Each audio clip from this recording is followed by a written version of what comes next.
Jangan lupa like, komen, dan subscribe channel YouTube TVRI Bengkulu dan nyalakan lonceng notifikasinya.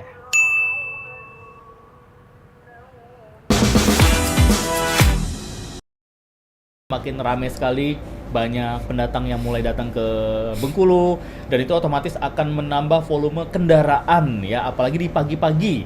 Pagi hari itu jadwal kendaraan semuanya keluar rumah ya, mulai dari ngantar anak sekolah, terus juga mahasiswa yang mau ke kampus, para pekerja yang ingin ke kantor. Nah, jadi untuk Anda pemirsa, setiap paginya jangan pernah pergi mepet-mepet keluar dari rumah karena itu akan otomatis membuat kita untuk kebut-kebutan di jalan karena ngejar waktu, takut terlambat sampai ke tempat anak sekolah yang mau ngantar anak sekolahnya, atau juga ke kantor yang bekerja, atau juga kemanapun tujuan kita. Nah, jadi sebaiknya adalah gunakan atau juga manfaatkan waktu sedemikian mungkin. Jadi jangan sampai kita buru-buru karena itu akan berbahaya di jalan. Karena di pagi hari itu sangat ramai sekali ya.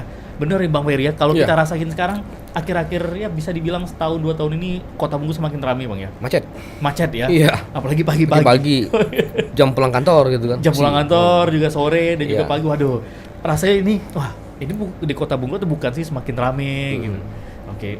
Termasuk juga yang Bang Ferry rasakan sekarang. Iya. Nah, itu juga kalau kita lihat di Festival Tabut juga sama Bang ya. Setiap tahun itu kok ini tambah rame gitu. Nah, karena sekarang udah banyak berkembang komunitas sanggar yang udah ada di Kota Bengkulu. Nah, jadi antusias para seniman, para seniman baik itu dari daerah, dari Kota Bengkulu ataupun dari daerah kabupaten itu bukan main kalau pas festival Tabut itu sendiri. Oke, semuanya ngumpul di situ, semua seniman yang ngumpul gitu. Oke, nah kalau berbicara untuk di musik kreasi dol atau musik dol ini Bang Ferry, ini hanya di Kota Bengkulu saja kah atau juga di kabupaten lain juga ada alat musik dol tapi mereka sesuaikan sama tradisi atau budaya setempat gitu yang Bang Ferry ketahui? Yang saya ketahui hampir seluruh kabupaten kota itu mereka punya dol dan mulai mengembangkan musik dol itu sendiri.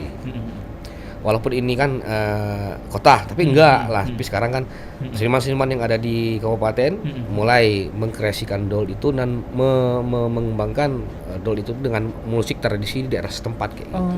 Oke. Berarti bukan hanya ada di Kota Bengkulu gitu. Berarti perkembangan sekarang itu juga seiring berjalan waktu juga semua kabupaten juga punya kreasi musik dol sendiri. Ya, bahkan di Jakarta juga Taman Mini Anjungan kita udah punya dol sendiri. Udah banyak. Di Anjungan Bengkulu Taman Mini. Oke.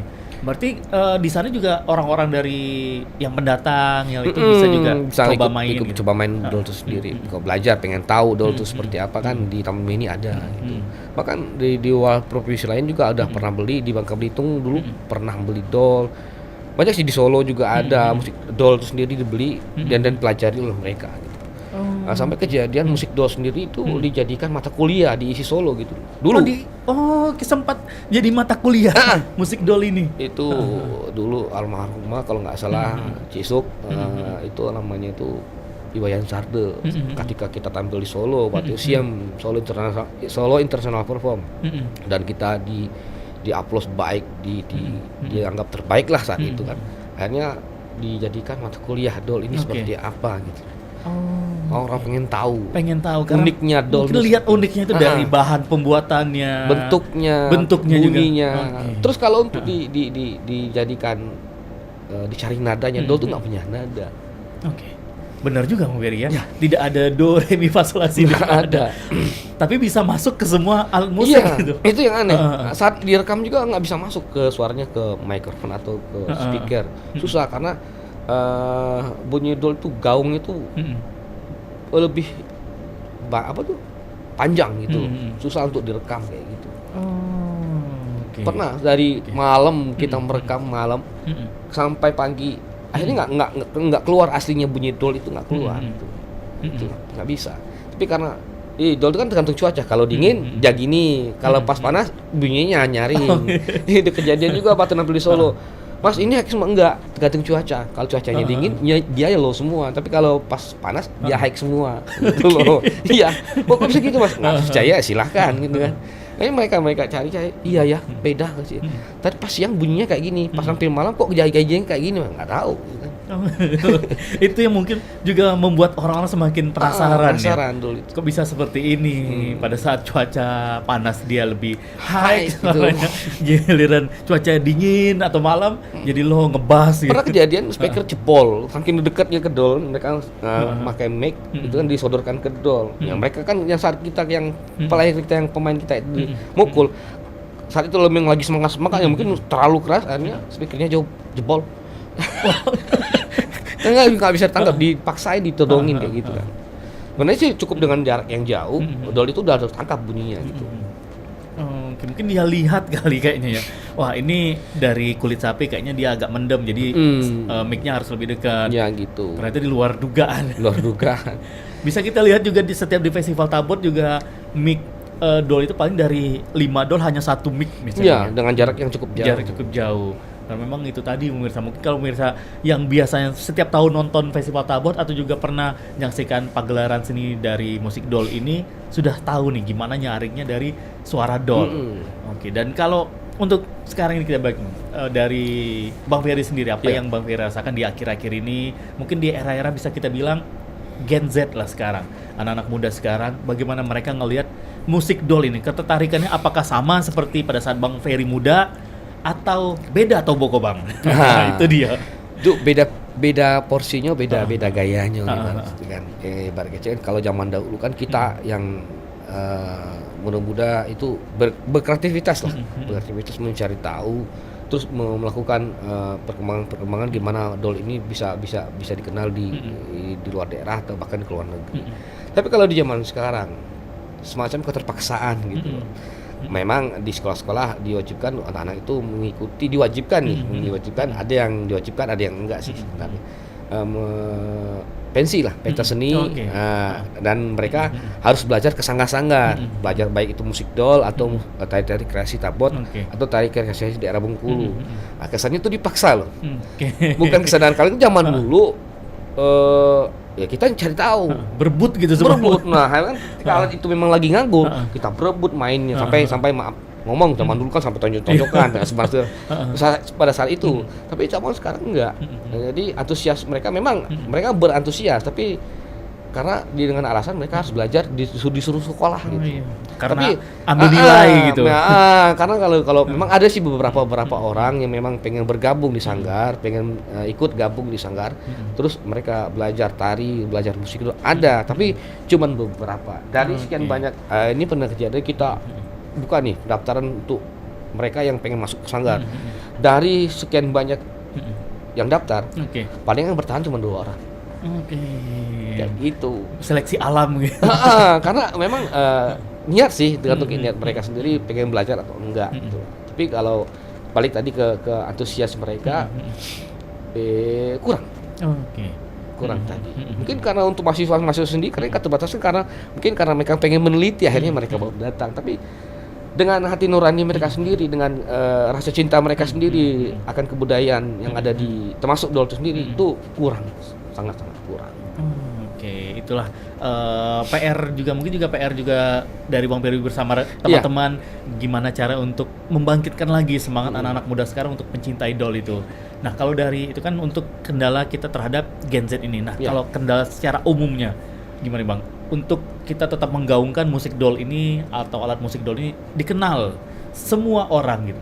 Ya, intinya dari berbagai event, mungkin dari pemerintah sendiri mungkin dengan menggalakkan berbagai macam perlombaan atau baik itu dari pemerintah atau swasta sendiri, dengan mengadakan festival musik dol atau tari atau bentuknya kebudayaan lah ibaratnya, biar ini biar jadi perangsang para pemuda untuk pengen tahu itu dol itu sendiri. Jangan hanya nunggu setiap tabot gitu. Pas tabot baru rame juga kan, karena bukan karena yang ikut itu kan biasanya kan dari sanggar. Nah, yang penonton itu memang dari kelompok-kelompok sanggar itu, orang tuanya, sanak keluarganya, tapi dari masyarakat umum yang lain, mereka cuman ke tabot itu belanja gitu, bukan pengen menyaksikan ritual tabot atau kebudayaan yang ada di situ, bukan itu sih sebenarnya. Jadi ada juga festival-festival lain. Harus ada. Mungkin sekarang memang sudah ada, tapi nggak banyak sih.